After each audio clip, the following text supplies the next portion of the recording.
Once in a while, Mirit accompanied her father while he went fishing. Late one night, Mirit and her father returned from a long day of fishing on the Nile River. They were both exhausted from being out in the hot sun all afternoon and relieved to be back on the banks of the river. Mirit's mother was waiting for them along the shore. When she saw Mirit, she scooped the tired girl up and gave her a huge hug. "I will sing you your bedtime story as we walk home, my child," she told Mirit. Mirit nodded, wearily looking up at her mother. When her mother finished singing the beautiful song, Mirit asked curiously, "Mother, how did you learn that song?" "I learned it from my mother, who learned it from her mother," Mirit's mother replied.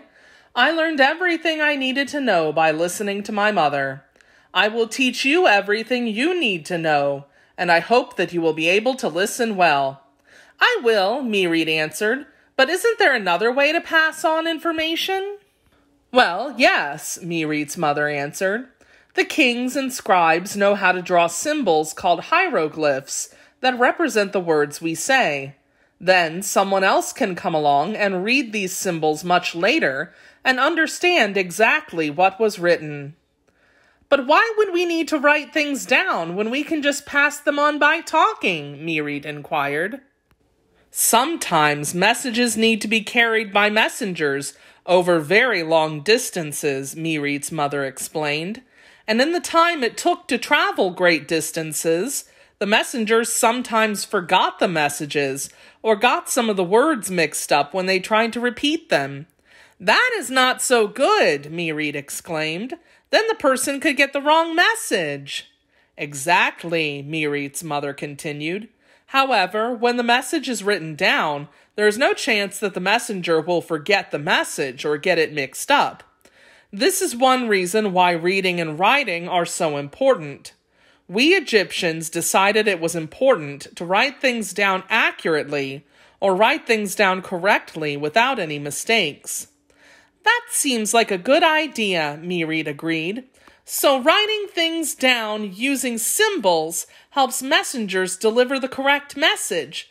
But are there other things that writing is used for?"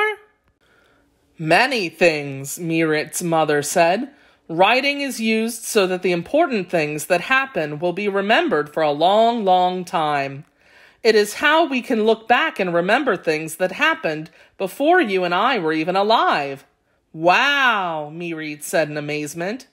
Her mother continued, "So we write to record our history or things that happened in the past, but we also use it to write down laws that everyone should follow.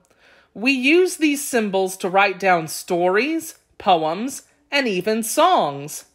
"Like the beautiful song you always sing to me, Mother?" Mirit inquired. "Yes, the song that I sing to you every night has been written down so that it will be remembered forever," Mirit's mother answered, smiling. "That is good," Mirit said. "I like that song." She paused and then asked, "So the carvings on the stones of the temple are a form of writing?" The word form here means a type of something. "Yes," her mother replied. "People also paint or write on wood or papyrus. The messengers I told you about earlier normally take messages written on papyrus. Papyrus is a plant that the Egyptians used to make paper by cutting the inside of the stalk into thin strips, making the strips wet, pressing them together, and leaving the papyrus to dry. This forms a smooth writing surface." "Well, I imagine that a stone would be quite heavy to carry," Mirit laughed. Mirit's mother laughed as well and then said, "But now, my dear, it is time for you to sleep. We are finally home." "Will you sing my song one more time?" Mirit asked as they went inside. Mirit's mother nodded and then began singing. Before she was even done, Mirit was fast asleep. Mirit's favorite song had been written down using hieroglyphics, the ancient Egyptian way of writing.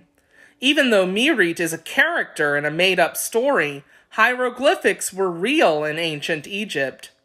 In ancient Egypt, kings, scribes, priests, and craftsmen were some of the few people who understood the meanings of the symbols. These hieroglyphs, or single pictures and symbols, were used instead of the letters and words we have in our language to communicate and write down important messages, laws, songs, stories, and prayers so that they would be remembered for many years to come. It wasn't until hundreds of years later that the name hieroglyphics was given to this form of writing.